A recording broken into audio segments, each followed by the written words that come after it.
Such a beautiful day here at Holden. I just had to turn on the camera.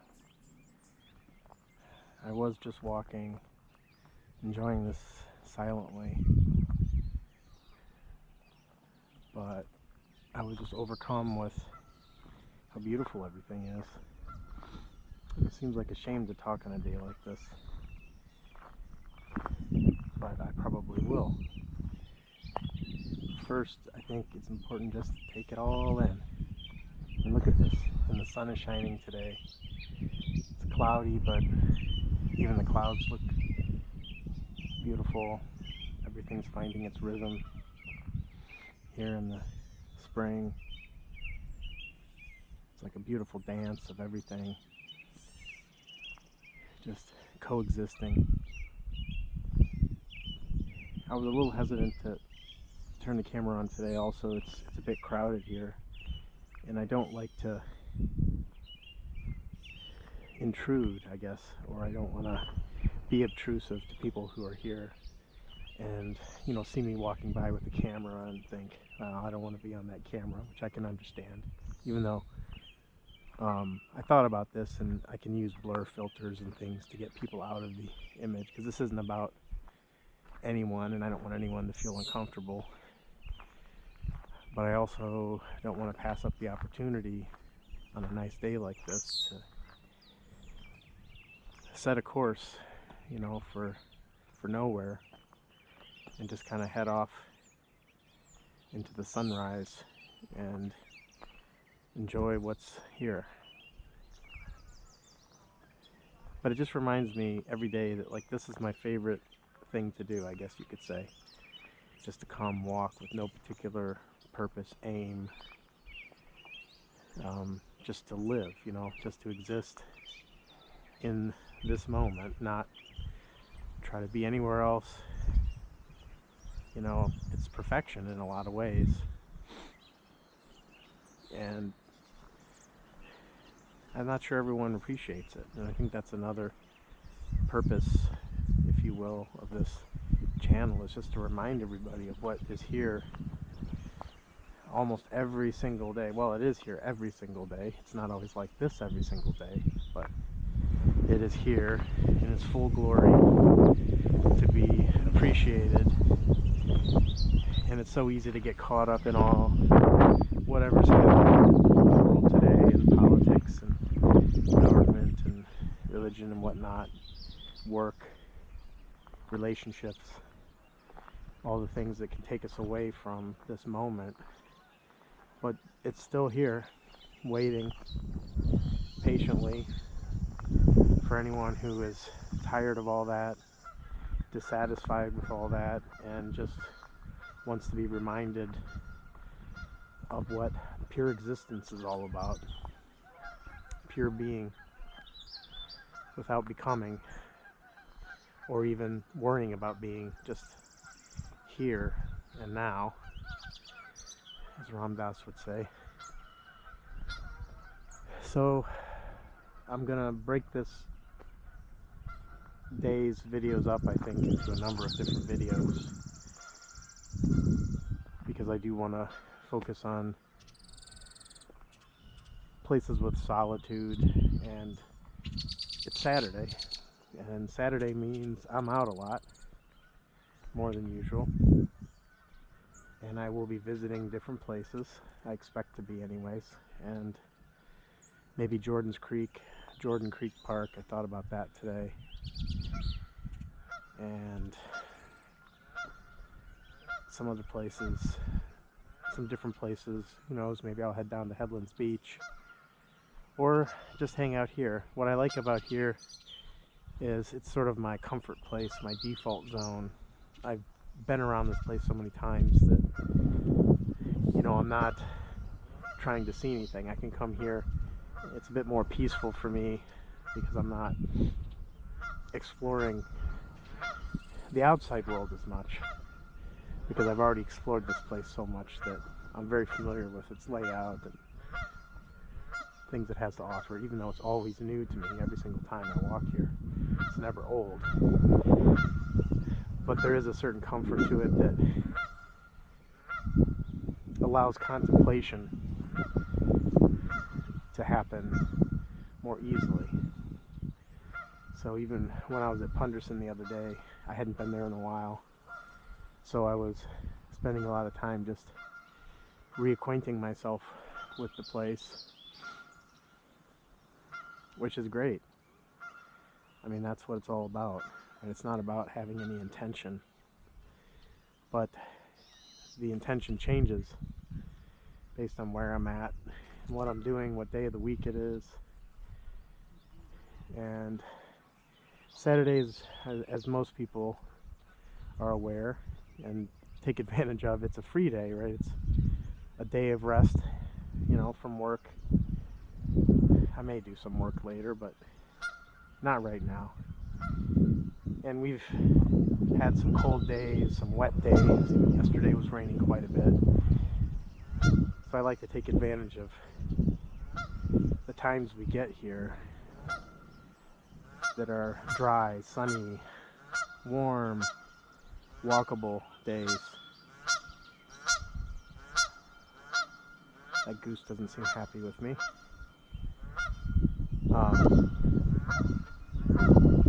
So yeah, I'm just going to kick this off here, and then I'll probably walk around a bit until I feel more like talking or showing you something.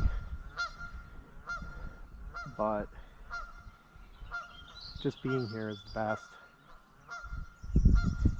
And that's why I know this channel may not be the most exciting channel to a lot of people, because there is no purpose. It's purposeless. And I know a lot of people, they want quick results. They want something. They want to acquire knowledge. They want to be entertained. This isn't about entertainment. I mean, I'm certainly not an entertainer. I would say this isn't about transferring knowledge, because I probably don't have any knowledge anyone would be interested in anyways. And it's not even about experiencing, because this is not an experience. The experience is you getting out into nature and being there yourself. This is just a recording of my experience, which is a pale comparison to the actual experience. But it is at least that. It's a record, it's a journal, a log, it's a walk and talk. So it's sort of interesting that what I've been doing, you know, this channel is evolving as I figure out more about what it is becoming sort of on its own. And yesterday I was looking at the videos I've already posted, and I saw some of the titles which were a bit lackluster, you know, morning walk at Holden, you know, and the date.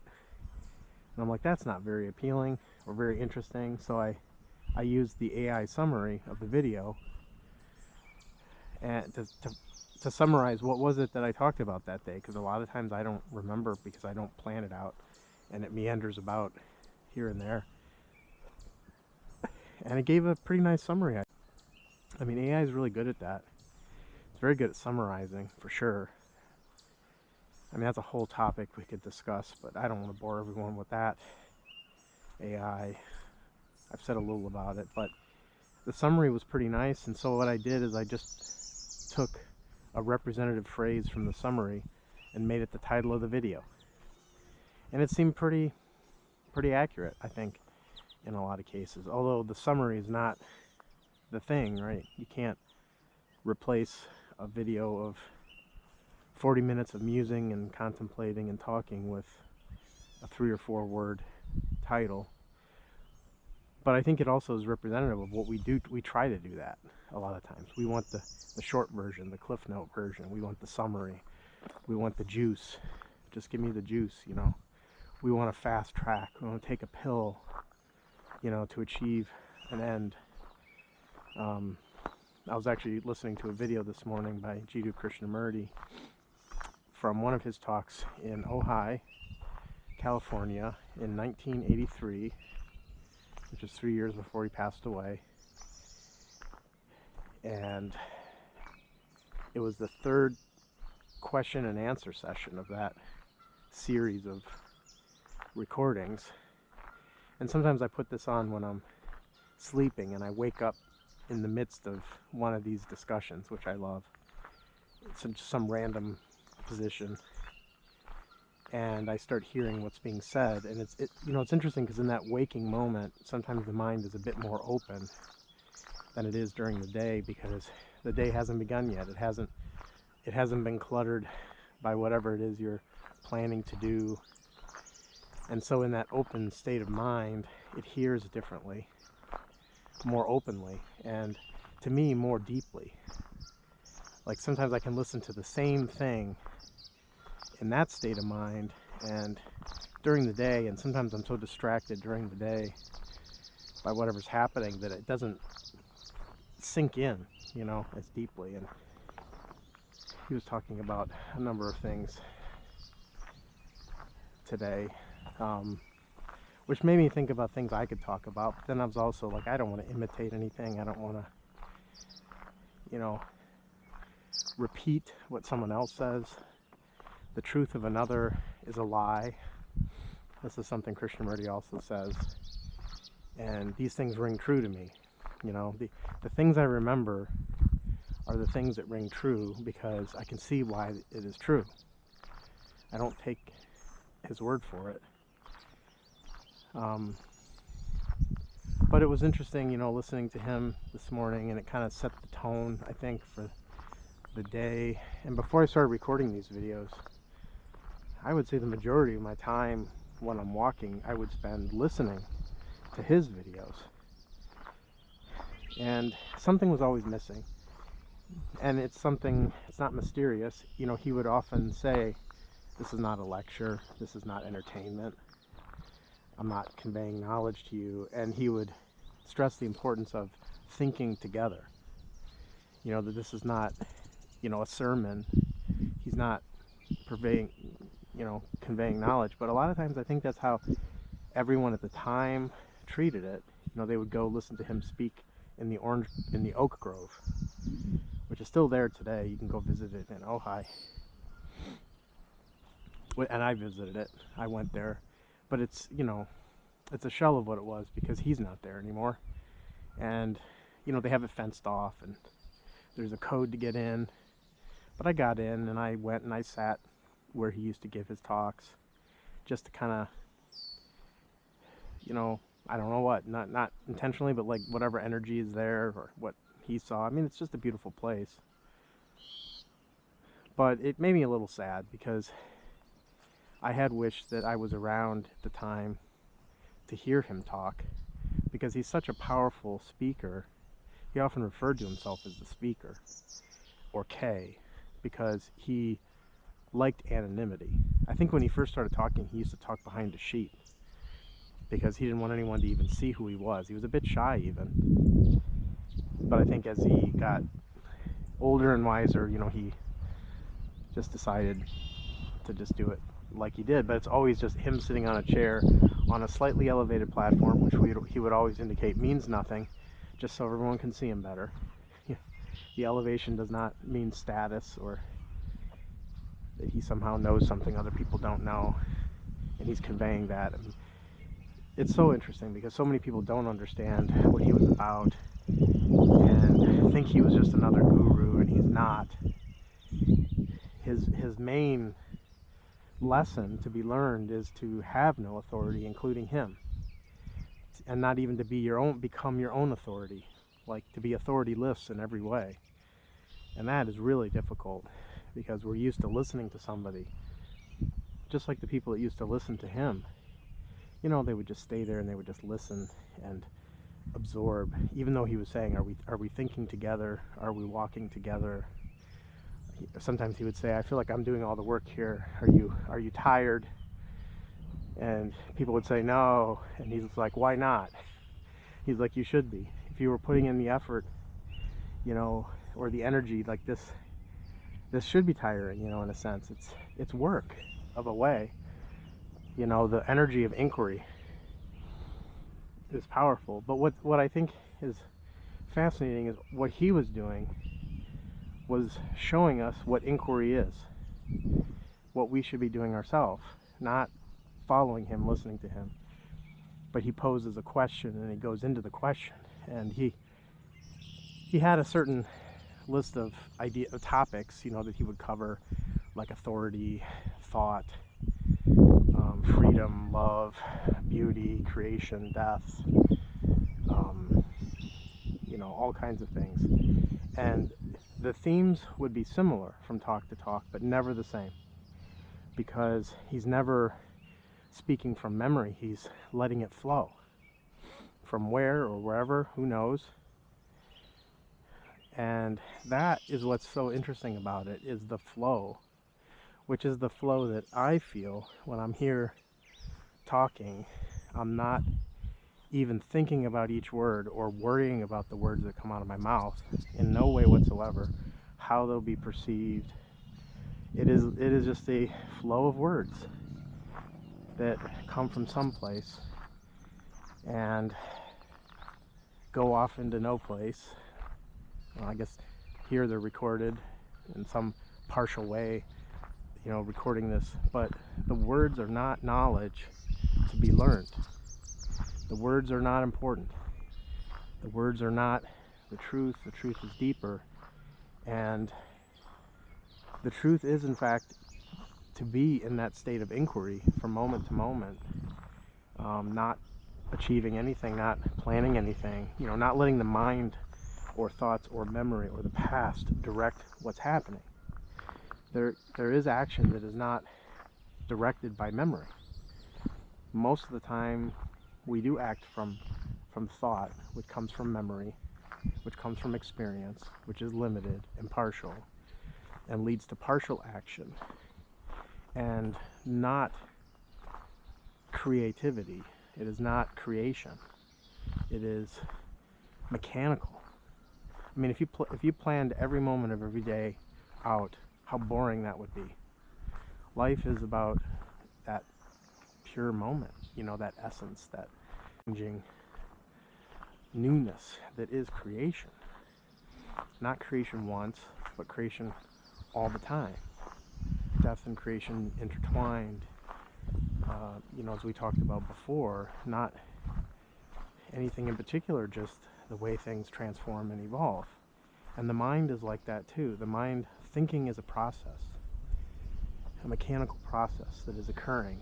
It is not a sacred thing. It is not something to be held up with high regard. Thought, which is also why words, which are the result of thinking, should not be held in high regard. Recorded in a book and then that book treated as holy or sacred. It is not. It is a fragment, shadow of the truth, and may have no truth whatsoever in it. How do you know? You don't just listen and believe, as people tell you. This is how we're raised here in the West, to believe, to not challenge, not question. I never did. I never did that. I always challenged. I always questioned. As respectfully as I could, growing up in a Catholic school, but there were so many things. I'm like, you don't expect me to take your word for that, do you? And, there were certain teachers that understood that part about me and other teachers that didn't, and that's fine. I think everything worked out in the end, but I just see people trapped in belief, and it's so small. It limits you. You don't see what's there when you just believe in something, and I don't understand why. What's the purpose of belief? What's the purpose of faith? We get so used to this faith. What is this faith? And it's really driven by fear. People believe in things and have religions that have rules, and because they're afraid. They're afraid of dying. They're afraid of living. They're just afraid all the time. And not having something to cling on to, like a belief system, then they're even more afraid. So it gives them some sense of security, but they have to hide in this sense of security, because if they were to open their eyes, they would see the world is much more complex than any belief system that they may have. And limiting, it's just so, open yourself up. The universe is right here to be seen in all its fullness and not limited in any way. And there's no reason to be afraid. There's no reason to have fear of living or fear of death. That fear comes from not knowing yourself, not understanding who you really are. That you are a temporary, impermanent existence, of physical and mental existence. Your identity that you want to preserve so greatly, that you want to have go on after death or be reincarnated in some other form, is a bundle of temporary impressions in the brain that, without any of that memory, you would have no identity. It's hard to admit because you want to think that you are something more than that. But this is where the truth comes into play. Observe. Don't take my word for it or anyone's word for it, but just observe what you are, and that everything you're afraid of losing is just a memory. If you had amnesia, if you had no memory, what would you be worried about? Where would fear arise? It wouldn't.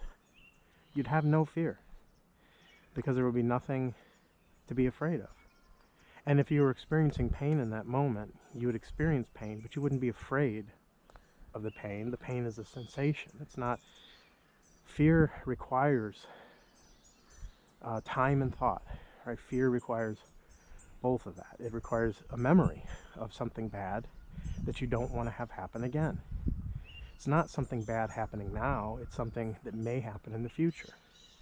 And that's where time comes into play, because it's something in the past that happened that's bad, some sensation or experience or whatever it is that you don't want repeated. Well, it's not repeating currently. You just don't want it to occur. That's fear. It's not dealing with what's in the moment, which could be pain or whatever it is. That is being present in the moment and dealing with whatever is in front of you. Not worrying about what may happen. You could worry about 1,000, 10,000, million potential problems, none of which may occur. Why worry about those things? What's the purpose of that? And death is one of those things, because we are so afraid of not existing anymore. I think everyone acknowledges the body decays, right? That's pretty hard to ignore. That the body ends and then goes through a dying process, ends up in a casket or as a pile of ash or whatever, buried in the ground. But we have this belief that there's part of that intellect or mind that goes on somewhere. We have no idea where or how. We believe it because we don't want to accept ending. That the mind would end in the same way that the body would end. But everything we know about the mind and how memories are, and that the brain plays such a key part of this mental process. It's not all there is, right? The brain connected to the senses and to the rest of your body is the whole mind.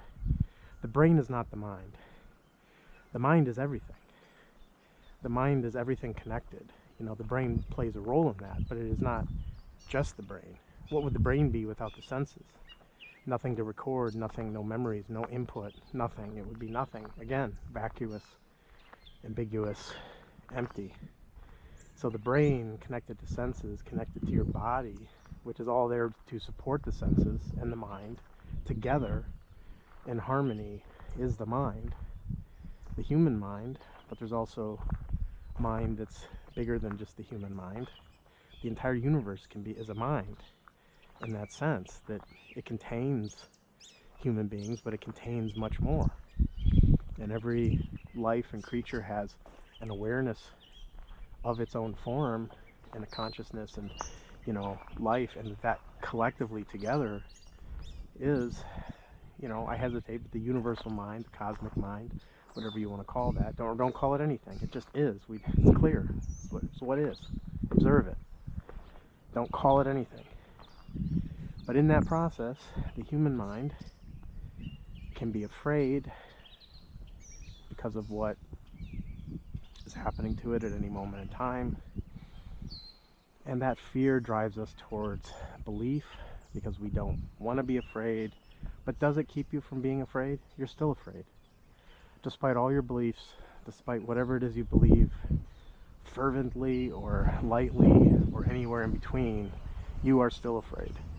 And the reason is you have not gone into what fear is, where fear comes from, how does fear originate, what are the causes of fear. And without understanding fear and going into it, it won't end through any other system of ideas or thoughts. You just add to the trouble by creating some other idea-based world in which you live in, and you're just afraid in that world too. It may give you temporary comfort, but it's not complete comfort, and it's just avoiding the situation. It's another distraction, another form of entertainment to keep the truth from coming in, right? Because the truth is something else entirely. It is not based in belief. It requires no belief. And the truth doesn't change regardless of what you believe. Believe what you want is truth. It's not, if I believe in one thing, that thing becomes true. No, it doesn't. It's just your belief. So you can never confuse belief with truth. Belief really has no place where truth is concerned. So this is why belief becomes unimportant. Because it is when you see the origin of it, that it is based on thought, which itself is just a process. It doesn't matter. It's not one belief's better than the other or whatever it may be. They're all sort of equally tenuous. And because of that, become unsatisfactory. And because of that, not something you should become attached to or hold on to. So let it go. But fear comes in again and says, well, I don't want to let that go because I'm afraid of what would happen if I have no belief. Surely I have to believe in something. No, you don't actually have to believe in anything, because fact is not belief. So the first thing you need to understand is what is fact, what is true. It requires no belief. And that is sound, that is unshakable, immovable, immeasurable, complete, sacred, whatever you want to call it, but it's not something you can imagine. It's being free from all of that imagination and contriving and thinking that goes on. And that freedom is not a thing. It's free from everything, free from all these hindrances, that prevent that. So I guess going back, we meandered quite a ways from, I'm not even sure I remember where we started, but I think it was that what I'm doing is not entertainment, not belief, not transfer of knowledge. I'm sharing sort of an experience that I'm having. This, let's call it stream of consciousness for lack of a better word, phrase, that occurs when you stop directing yourself and let things happen rather than trying to make things happen. And it's very interesting when you let things happen. Things come to you. You don't go running after it. And the things that come are new. And you wouldn't have seen them otherwise, because you're so preoccupied with whatever you're focused on that you don't see the new things. You don't appreciate the beauty of every moment because you're worried about something in your mind that affects all that. That just covers that vision or impression that you have. And so it's just interesting, that whole perspective of the mind and what it does to you and being free from it. And I see so many people struggling with, everything, right? Whatever's happening in their lives or in the world, and trying to come up with solutions. But a disorderly mind, I was trying to find the right word, a disorderly mind cannot find order through any method or system. So a disorderly mind can also not know what is the right thing to do to have an orderly world. It can't happen. So it's just, even on an intellectual level, this should be clear that the mind needs to be orderly before order can arise in the world. But all these problems we're having, everyone has an idea for how to solve it, or, my politician versus your politician, my ideological system or system of government versus yours. But these are all products of disorderly minds. They will not bring about order. They will bring about more disorder. And I think that should be so clear right now. It should be very clear that we live in a disorderly world as a result of disorderly minds. And so what are we going to do? Are we just going to continue the same old game? The same process of coming up with a new disorderly system? Replace one disorderly institution with another disorderly one? All the products of thought, which itself is disorder? That can't be. The only hope, if there is such a thing as hope, which hope implies the future, which is dangerous in and of itself, is the transformation of human consciousness. Because if human consciousness is orderly, the world will be orderly. It's not a, what will that orderly mind do? It brings about order by its very nature. The human mind is the world that we live in. This world we live in is constructed by the human mind. So an orderly human mind, this disorder just simply wouldn't exist. And then, of course, the next question, because this is what thought does, right? It challenges, it questions. It says, all right, your mind might be orderly, but everyone else's mind isn't going to be orderly in this world. And so I don't see how it matters. I don't see how it matters if you have an orderly mind, the rest of the world doesn't. Then what good is it going to do? But you see, that's a disorderly mind analyzing the situation. And also coming up with a reason not to be orderly. Because the conclusion it's leading towards is, well, since everyone in the world will not have an orderly mind, therefore I shouldn't worry about myself. I will just go along with everything else, be just as disorderly as the next person, live my life, and the end of it. And that's how most everyone lives. And that's why we have the world we live in. Because it constantly propagates, perpetuates the disorder. Don't do that. That's thought getting you, again, it's ensnaring you with reasons why it doesn't matter whether the mind is orderly or not. So what's important is it possible to have an orderly mind? And not how does one get an orderly mind? Also, what is an orderly mind, and what and instead of going for what is order, because that's a difficult thing to define, it's better to examine the disorder. Disorder is what there is now. It's real. We don't have order. We lack order. We are surrounded by disorder. So rather than imagining what order is, which is not real, and when you imagine it, look at what disorder is, which is real, because it's happening now. Disorder is everywhere. Disorder in our life, disorder in our relationships, disorder in our society. We are surrounded by disorder. But we think a system is going to get us out of it. We don't even know what disorder is. We don't understand the disorder.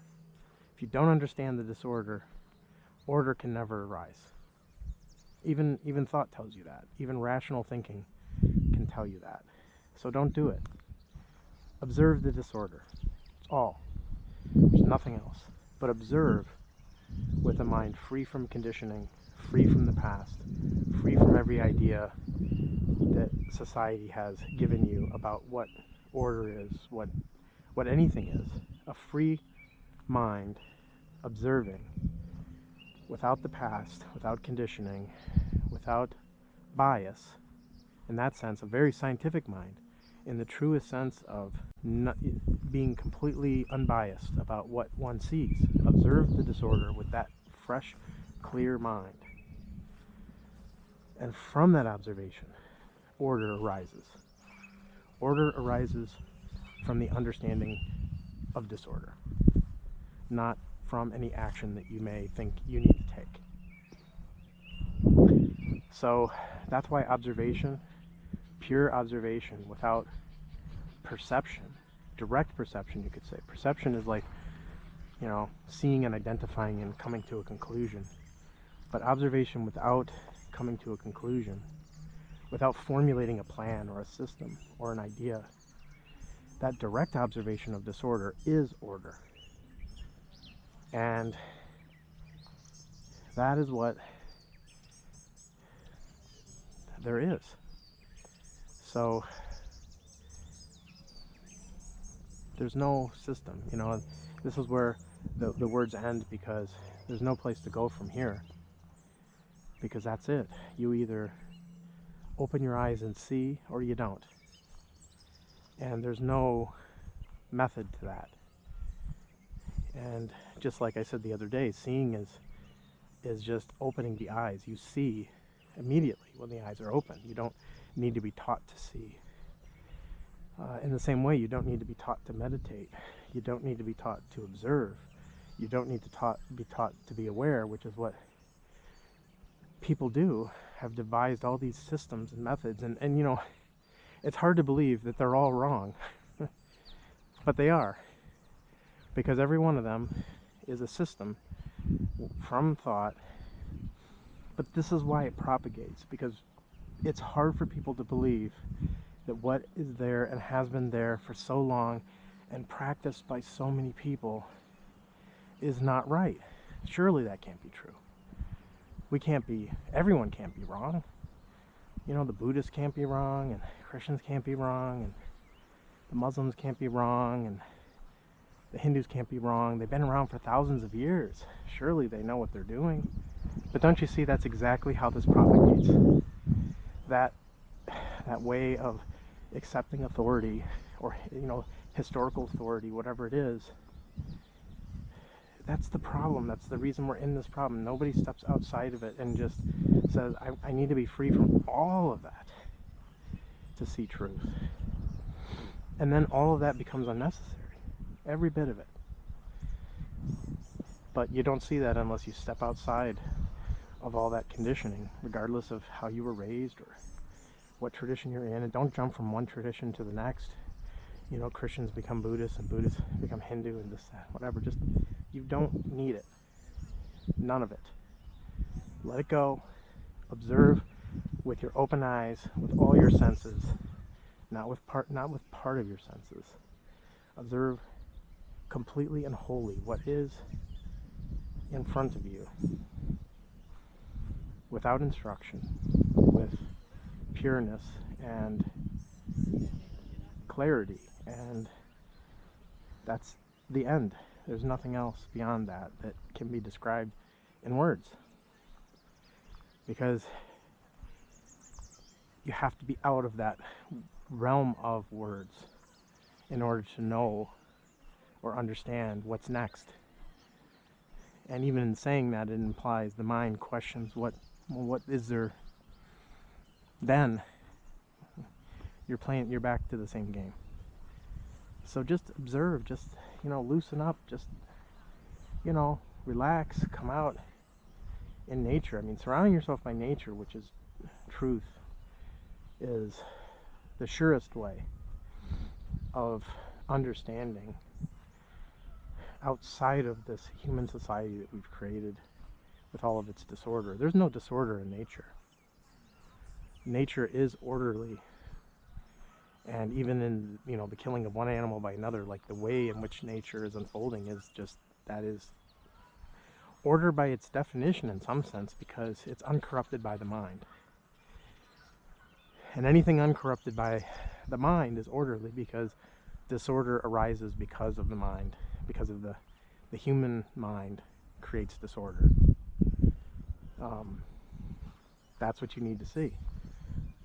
You can question that, you can challenge that, and you should investigate that.